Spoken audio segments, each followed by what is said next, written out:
اور یہ بہت ہی ایک انفارچونیٹ بات ہے، ماضی کے اندر ہوا یہ، اور ہمیں ایک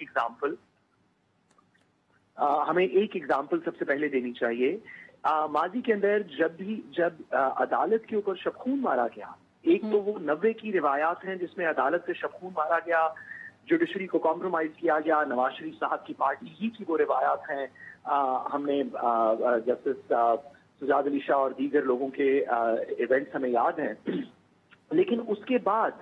جو ریسنٹ ایک کاروائی ہے جہاں پہ عدالت پہ شبخون مارا گیا اور عدالت اس کے اوپر خود تمام عدالت کھڑی ہو گئی، وہ ہماری لائرز موومنٹ کا وقت ہے۔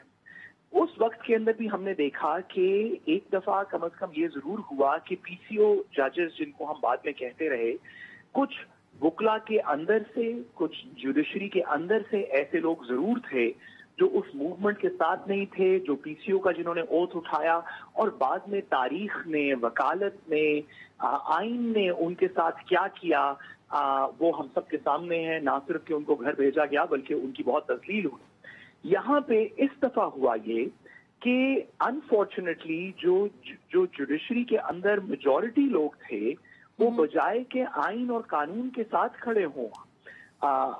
وہ کسی وجہ سے طاقت کے ساتھ کھڑے ہو گئے، جس کے اندر آپ کے سامنے ہی ہے جو آج کے آئینی بینچ کے اندر لوگ موجود ہیں، وہ بھی طاقت کے ساتھ کھڑے نظر آتے ہیں۔ ایون بصد احترام میں گزارش کروں تو چیف جسٹس صاحب بھی،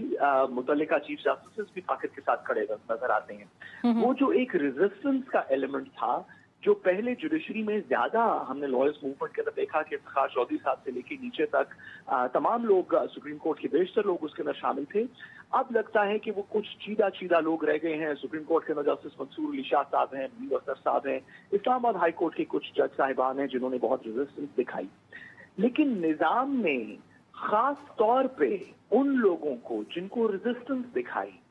اس نظام نے ان کے ساتھ جو کیا، اس کے بعد ایک عجیب سی خوف کی لہر دوڑ گئی۔ ہم نے دیکھا کہ وہ جن 6 ججز نے خط لکھا، ان میں سے ایک کو بھی چیف جسٹس اسلام آباد نہیں بننے دیا گیا۔ ہم نے دیکھا کہ اسلام آباد ہائی کورٹ کے اندر جو آئینی بینچ کی تشکیل کی بات ہو رہی ہے، ان میں سے ان 6 ججز میں سے ایک شخص بھی ساتھ شامل نہیں ہوگا۔ ہم نے دیکھا کہ جن لوگوں نے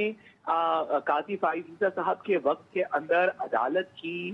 جورسپروڈنس کے اوپر تنقید کی سپریم کورٹ کے اندر، خواہ وہ نمبر 2 نمبر 3 ججز ہوں، ان کو بھی چیف جسٹس نہیں بننے دیا گیا۔ جنہوں نے 12 جولائی کو فیصلہ کیا کہ مخصوص نشستیں پی ٹی آئی کو ملیں گی، ان میں سے ایک جج کو بھی آئینی بینچ کے اندر شامل نہیں کیا گیا، شاید ایک کو کیا گیا اور وہ انہوں نے بھی بعد میں ریفیوز کر لیا۔ یہ ہم ایک ایسے نظام کے اندر سے گزر رہے ہیں، ایک ایسے وقت میں سے گزر رہے ہیں۔ میں علی صاحب کی بات سے بالکل ایگری کرتا ہوں کہ اس وقت میں اللہ کرتا کہ ہمارے پاس یہ منصور ابان اور اعظم تارڑ اور احسن بھون جیسے لوگ نہ ہوتے، کوئی مدبر، کوئی انٹیگریٹی والے، کوئی مورل کمپس والے لوگ ہوتے، لیکن ہم ایک ایسے وقت میں سے گزر رہے ہیں جس میں بار کے اندر بھی لگتا یہ ہے کہ منصور ابان اور احسن بھون جیسے لوگ ہی ہیں جو کہ طاقت کے سامنے طاقت کو زیادہ معتبر سمجھتے ہیں آئین اور قانون کے مطابق، اور ٹھیک ہے صاحب